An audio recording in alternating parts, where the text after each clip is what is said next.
Hello, everyone. Thank you so much for joining me for today's webinar presentation entitled Transition Made Easy, the step-by-step process to accessing services with New Jersey's Division of Developmental Disabilities. Today's webinar is hosted by Caregivers of New Jersey, which is part of the Family Resource Network, or FRN for short. FRN is a network of nonprofit organizations that's been supporting individuals with disabilities and chronic health conditions along with their families since 1970. Through its affiliates, including Epilepsy Services of New Jersey, Autism Family Services of New Jersey, and Caregivers of New Jersey, FRN connects people to community-based services, education, and training. Annually, FRN supports over 3,500 individuals through direct support and 80,000 individuals through training and education throughout all 21 counties in New Jersey. So I'm excited to share this presentation with you today because the transition process for students who are transitioning out of high school and who will be in need of services in their adult life can be absolutely overwhelming and confusing for families. So my hope is that by the end of today's presentation, you will feel like you're really prepared with the knowledge to know what this transition will look like and what you can expect. And really, this transition should be a smooth one. And what does that smooth transition look like? Well, it's really a combination of identifying a combination of ongoing services, new supports, resources, and community connections that's going to help your child and family succeed once graduation occurs and once they graduate high school.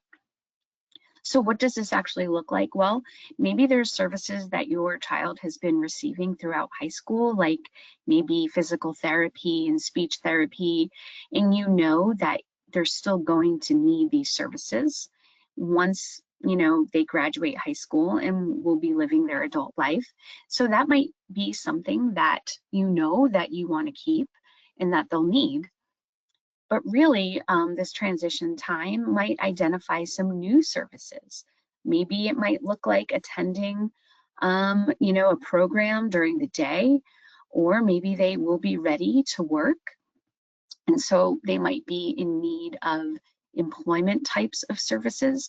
And so really this transition time is trying to identify what do you already have in place that you want to keep and that they'll need, but then also identifying new supports, new services that are going to help your child move forward.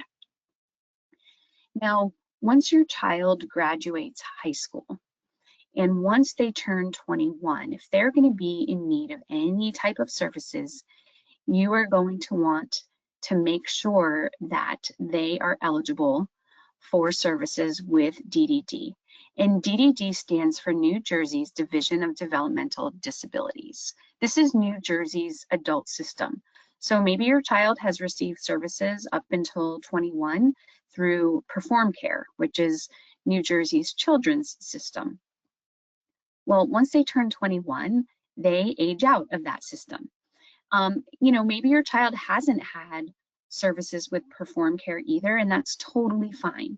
But if they are going to need support after they graduate high school, New Jersey's DDD is what you're going to need to access. So DDD provides public funding for services and supports that help New Jersey adults 21 and older who have intellectual and or developmental disabilities live as independently as possible.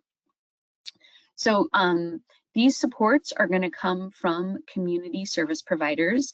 There are developmental centers still in the state of New Jersey, but I do know that they are trying to sort of get as many people in the community as possible. And so these are beginning to phase out a bit, but there are still some developmental centers in the state. DDD uses what's called a Medicaid-based fee-for-service reimbursement system. So what does this actually mean? Well, There are standardized rates for specific services. So if someone attends a day program, there's going to be standard rates that these providers will charge and what DDD will pay them. Everything is billed through Medicaid though, and they're billed in smaller service units. And I do have other webinars that will go into more detail regarding that. But the other thing that's great about this fee-for-service system is that you can purchase services individually. So if you are in need of respite, you can purchase that service. If you are in need of speech therapy, you can purchase that individually. There are no contracts anymore, and so you are able to just purchase the services that you are in need of. Now, typically, when someone graduates high school, they're going to be enrolled into what's called the supports program waiver. DDD has two main waiver programs, the supports program and the community care program. For the community care program, there is a waiting list that your child will need to be put on in order to be able to potentially access that waiver program. So there is a wait list, and you can go and do a Google search to get more information about the community care program waiver. Individuals that live in group homes need to be on that particular waiver program, but typically speaking, your child will be enrolled into the supports program waiver upon graduation. And what I want to cover now is DDD's timeline of how to access services and to become eligible for services with DDD. And you can find this timeline online on DDD's website. This timeline applies to students who will have exhausted their educational entitlement by turning 21 years of age within their given school year.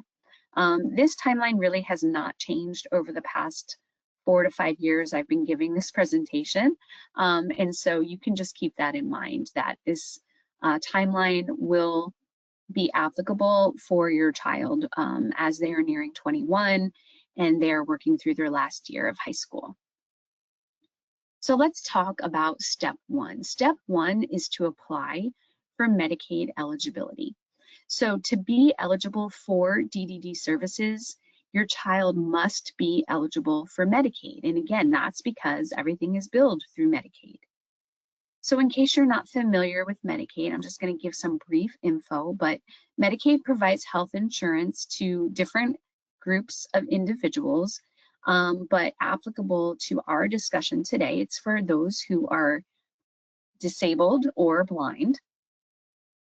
And Medicaid will pay for things like hospital services, doctor visits, prescriptions, even nursing home care, certain medical equipment and supplies, and some different healthcare needs as well.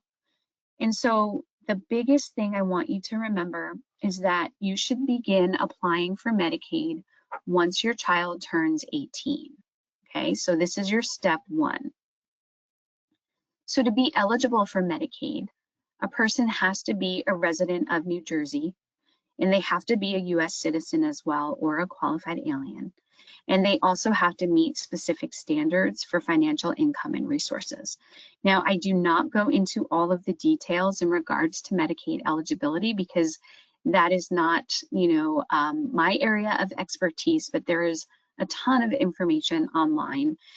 You can go right to New Jersey Family Care, their website, and there's a lot of information. So on top of those three criteria, in regards to today's discussion, the individual would also need to be blind or permanently disabled. And so I do have a link here, and I know this isn't a live link. However, you can just do a Google search about New Jersey Medicaid and how to apply, and you can get lots of information, as I said. Now, another way to become eligible for Medicaid is through something called supplemental security income. This is also known as SSI for short. And I mention this because SSI is highly recommended for individuals that have intellectual or developmental disabilities who turn 18 and expect to pursue DDD services. This program is for individuals who have limited income and resources. And a lot of the individuals that we serve through their adult life, they will have limited income and resources. And what the SSI program does is it pays benefits to adults with disabilities after they turn 18, and they do not count parental income and resources for SSI eligibility. So this is great. They are not going to look at mom and dad's income and the assets that they have. They're going to look at the individuals. Now, SSI pays a monthly benefit that can be used for things related to food, clothing, and shelter. Now, the great thing about SSI is that anyone that is eligible for SSI will automatically receive New Jersey Medicaid.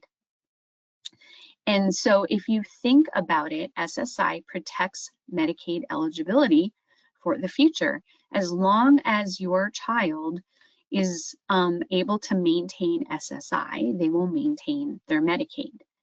And so, as we mentioned already, in order to be eligible for DDD services, the individual needs Medicaid. And so if they have that SSI, and we'll keep that throughout adulthood, it's going to protect their Medicaid eligibility, right? Because they will automatically be eligible for Medicaid if they have SSI. And in a sense, it's going to help protect their DDD eligibility as well. So you can also apply for SSI once your child turns 18. So many times I tell parents to start here. Apply for SSI, see if they are eligible, because if they are, they're going to get that monthly benefit, but they're automatically going to receive the Medicaid as well. So for information on how to apply for SSI, I have a link here. But again, just go online and Google SSI. It's a federal program, and you can get information and apply right online. Now, if someone's not eligible for SSI because they do have too much income per month, or they do have assets that are above the SSI limits, which, by the way, currently it's $994 per month, and they need to have less than $2,000 in assets. This does not disqualify them for Medicaid, okay? So again, let me reiterate that. If your child is not eligible for SSI for any reason, you can still apply for Medicaid, and you should, because again, you need that Medicaid to apply to DDD. So I typically will tell families, you know, go to your county's Board of Social Services office. They can give you information. And again, to apply online for Medicaid, you can go to NewJerseyFamilyCare.org. Okay, so now let's assume your child has that Medicaid in place. Step number 2 is going to be to now apply to DDD. Again, this is something that you want to do once your child turns 18 and you have Medicaid in place. So don't fill out the DDD application until you have Medicaid in place. Now, DDD has a short application as well as a long application. And, you know, if your child has been in the system, if they've had performed care, some individuals had DDD many years ago, most likely your information is going to be in their system, and most likely you'll be able to fill out that short application. But I don't want you to assume that. What I want you to do is to contact the DDD Community Services office that's nearest to where you live. And I want you to call them and ask them and confirm which application you should fill out. I've had families assume it was the short application, only to find out later that it was really the long application, and there was some time wasted there. So if you go online, you can look up, if you go to DDD's website, you can look up all of the community services offices in the state of New Jersey, and you want to find your county and contact that office. There are their applications online as well, both the short and the long application, and you can download that online and fill it out online as well. Now, one thing to keep in mind is you can apply to DDD and fill out that application once your child turns 18. However, they cannot begin to receive any services until they turn 21. Okay, so you're going to apply, start that process once they turn at 18 and have Medicaid. However, they cannot begin to receive any services until they turn 21. Now, to be eligible for DDD services, you have to have that Medicaid in place and maintain that eligibility at all times. So, you know, you're going to have to fill out redetermination packets and make sure that you are sending everything you need to Medicaid to make sure you maintain that eligibility, because if you let your eligibility lapse, guess what? You might be, you know, you might lose your DDD eligibility. And so you have to be really careful with that. You also are going to have to prove that New Jersey is the applicant's primary residence. And then the individual has to meet the functional criteria of having an intellectual and/or developmental disability. So what does that actually mean? Functional criteria of having a disability. Well, it means that your child has to have a chronic developmental disability. And this can be physical or intellectual in nature. And it has to have developed prior to the age of 22, and it has to be lifelong. Okay, so we're not, you know, talking about temporary disabilities or temporary conditions that they will heal from. You know, these are chronic conditions. So that on top of whatever condition or disability the individual has, it has to substantially limit them in at least 3 areas of life activity. So these are things like their ability to care for themselves, their ability to learn or self-direct, their mobility, their ability to be self-sufficient economically, abilities to communicate, and their ability to live independently. So whatever their condition is, it has to substantially limit them in at least 3 of these areas, not all of them, but 3 of them. And DDD is, you know, going to ask to see documentation to prove some of these things. But what happens next in the eligibility process is that DDD is going to complete something called the New Jersey Comprehensive Assessment Tool. This is also known as the NJCAT for short. And this is an assessment that's used by DDD to assess the support needs that your child has in the areas of self-care, behavioral, and medical. So this assessment is conducted not by DDD. They do use an outside source, and they're going to conduct this assessment and reach out to you to schedule. And it takes a good 1.5 to 2 hours sometimes. It is very thorough. I actually, we have a webinar presentation all about the NJCAT that you can email us to get a link to be able to access that. But when this assessment is completed, the results are going to establish the tier that your child is going to be assigned. And there are typically tiers A through E. There is an F, but it's very rare that someone gets assigned as an F.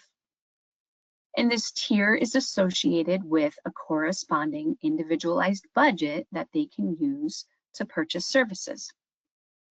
Now, the way the tiers work is a tier A individual is someone that does not require a lot of support in the areas of self-care, behavioral, and medical. And so the budget that they receive is less than someone who is a tier E.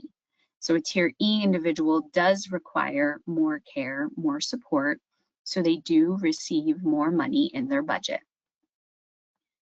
This tier also determines the reimbursement rate that service providers will receive for providing services for that individual. So someone that's, say, a tier B that attends a day program, there is an actual reimbursement rate that is pre-established that that day program will get paid.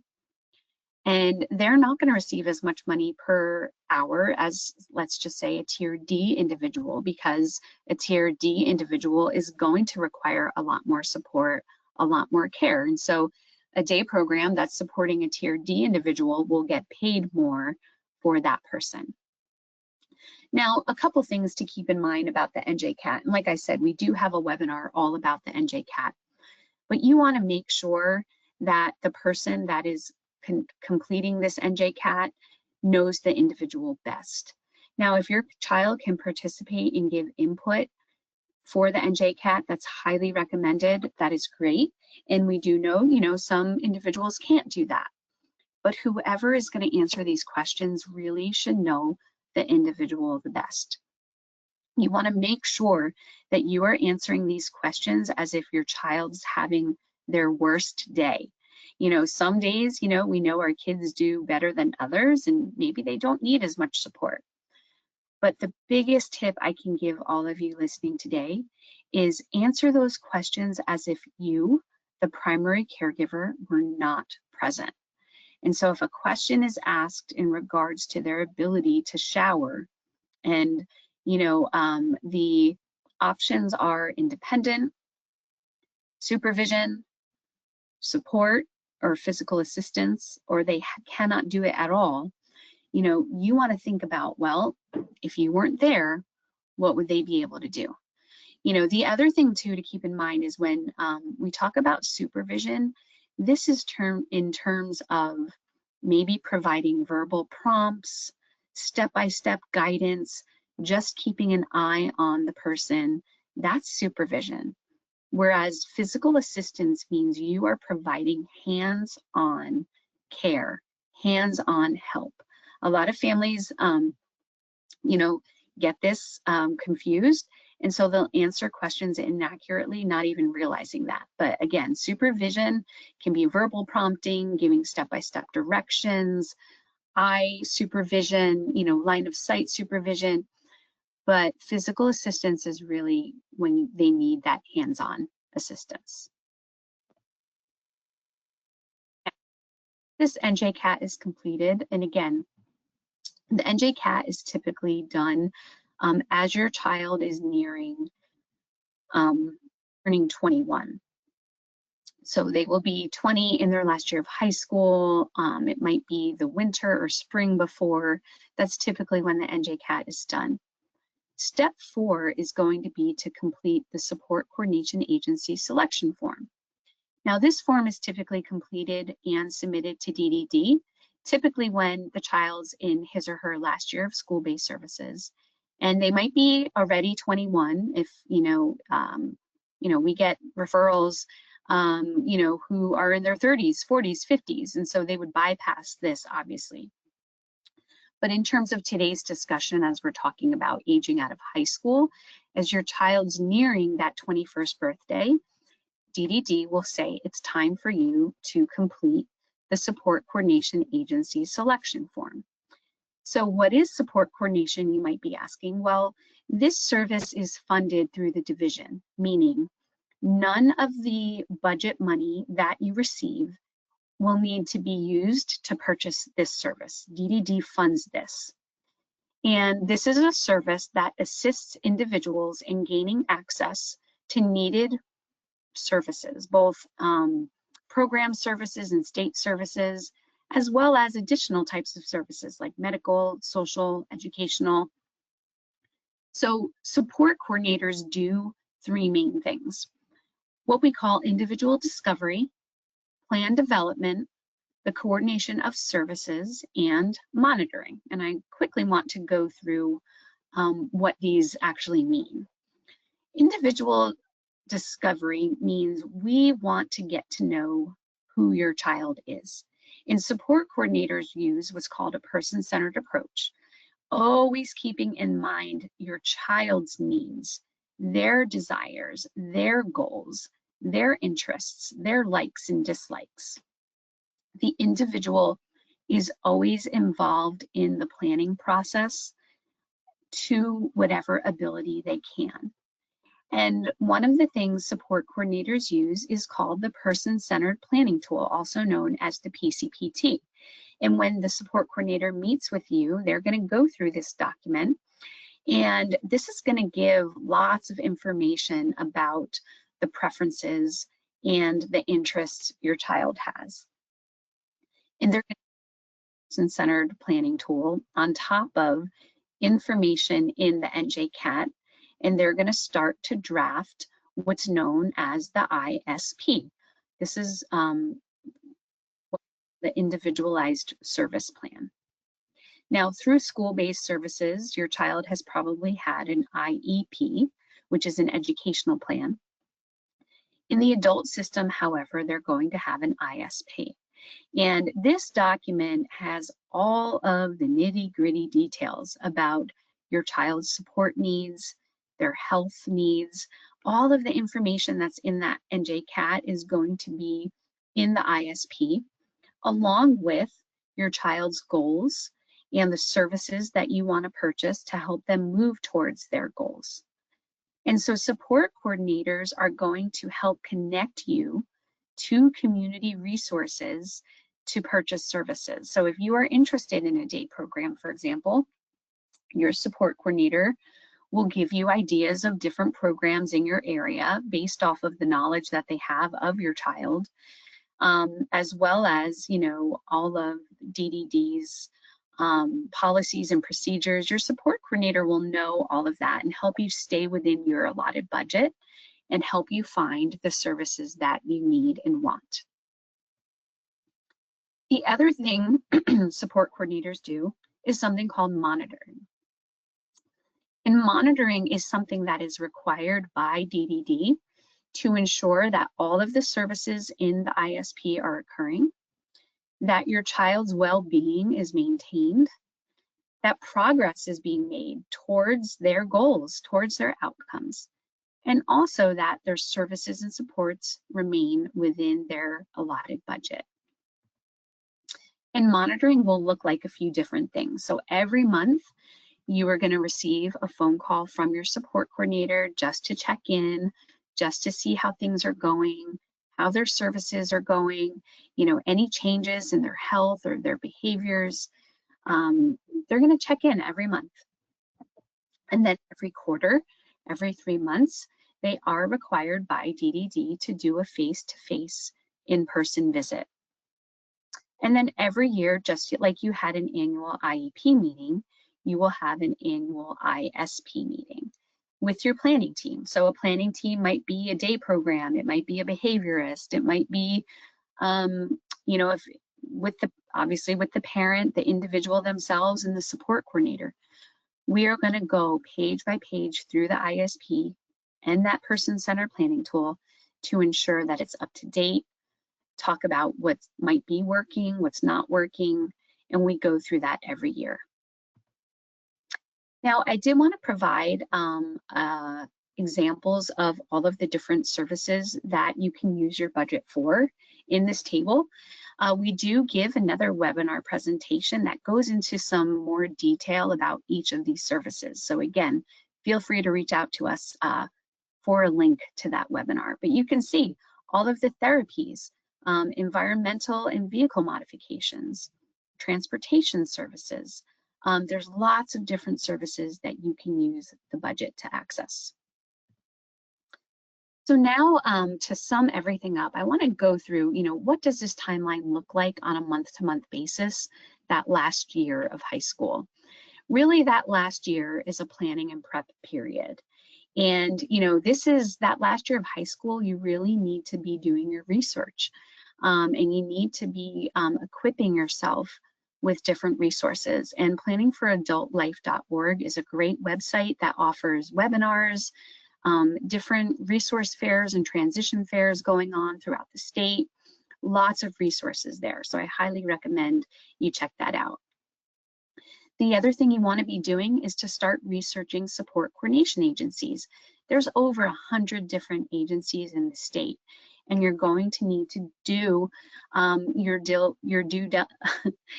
you're going to need to do research, let's put it that way. You're going to need to be doing research on, which agency you want to work with. There's lots of new agencies throughout the state. There's agencies that has been doing support coordination for nearly 20 years. So you want to call these agencies, interview them, and try to figure out who you want to work with. If you do a Google search online, there is a list of all of the agencies in the state, and that will help you get started.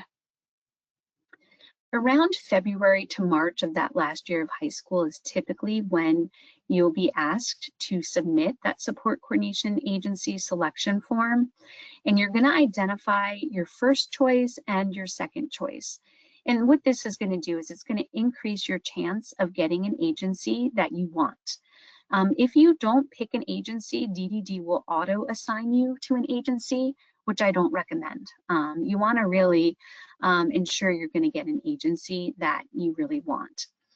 Now, let's say you do have your top choice and you contact them and you have discussions with them and you already know that they have availability in your county.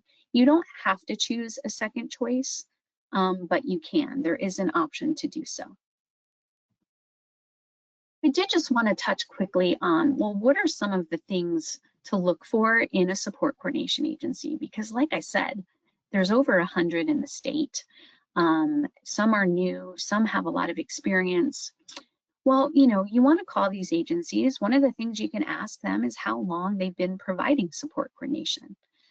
You also want to make sure that they are properly training their support coordinators. Whether this is the initial training, when someone is hired and certified as a support coordinator, but also, are their support coordinators receiving ongoing training? DDD's policies and procedures, their forms we use to fill out, they change a lot. And so you want to make sure this agency is offering good training for their support coordinators. The other thing you want to ask is, are you going to be assigned a support coordinator that lives in or at least near the county that you live in? If you live up north, you don't want a support coordinator that lives in the middle or southern part of New Jersey. They're not going to really be thoroughly aware of the different provider agencies out there. You want someone that's living in that area, is aware of the different programs and service providers, have relationships with those providers as well. You also want to ensure and ask them that the initial ISP is going to be approved in 30 days or less. This is a DDD policy. It should not take months for that first ISP to be approved. You also want to ask an agency if they can approve their own plans. So many agencies now have been released by DDD, and they have the ability to approve their own ISPs. And what this does is it allows for new services you want to put in to get approved quickly. Or if you want a revision to your plan and you want to change the services you have or end a service that you're not happy with, all of this, if your agency can approve their own plans, will get done quicker. Some other things to just think about. Will you be able to talk to a live person no matter when you call? There's nothing worse than those pre-recorded answering machines that drive you crazy, or you have to, choose different prompts just to get to someone live, or you just get hung up on, which is really annoying too. This is a question you can ask. And another thing too is, are they a recommendation of someone you know? If you have other families that have gone before you that have support coordinators, ask them if they're happy with their agency. We recommend movies and restaurants all the time. Ask around, who are people happy with? This is a great way to find a good support coordination agency. And of course, we as caregivers of New Jersey can answer yes to all of these questions. We have been providing support coordination in the state from the get-go. We were one of the 3 original support coordination agencies in the state of New Jersey. And, we would love to be able to provide support to you and your family.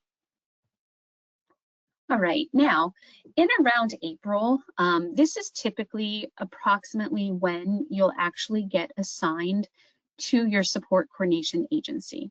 And again, this is based off of who you choose on that selection form and the available capacity of the agency that you are choosing.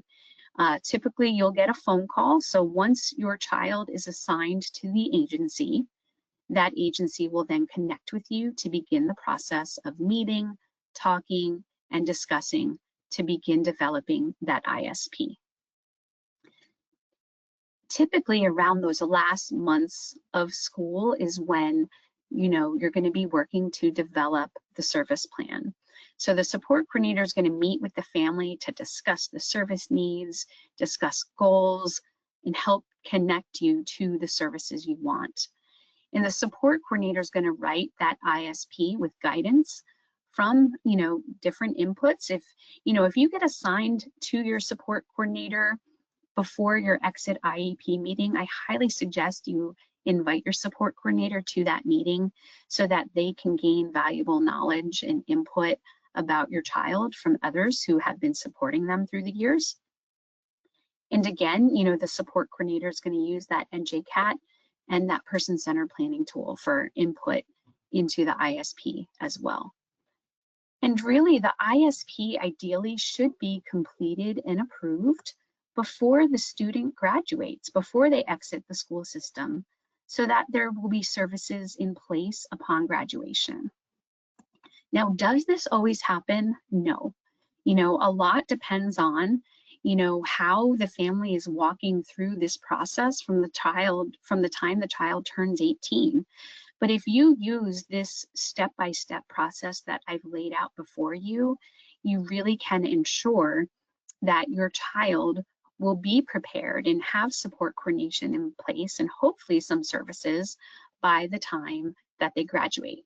The worst thing that can happen is that they graduate and they're sitting around at home doing nothing for however many months. Obviously, that's not ideal.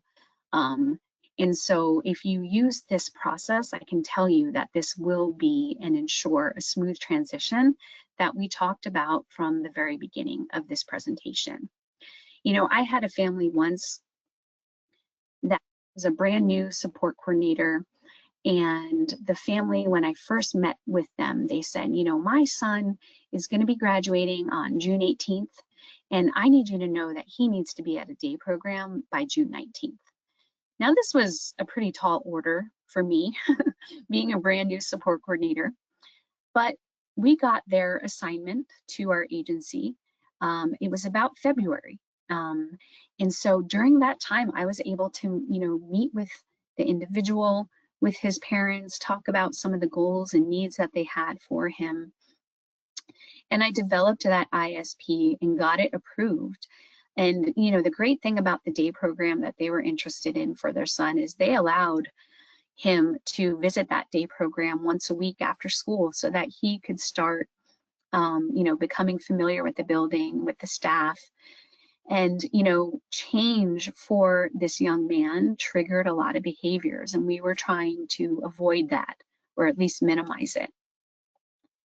And because the family had walked through this process seamlessly, I had their ISP approved and in place, and he literally graduated high school that June 18th, and June 19th, the van from the day program was picking him up.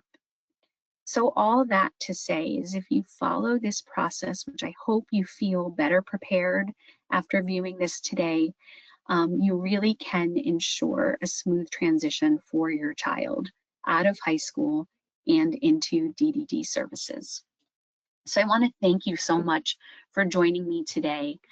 If you have additional questions, or if you want to receive some one-on-one assistance with specific questions that you might have, please feel free to contact Allison Warwin at Caregivers of New Jersey.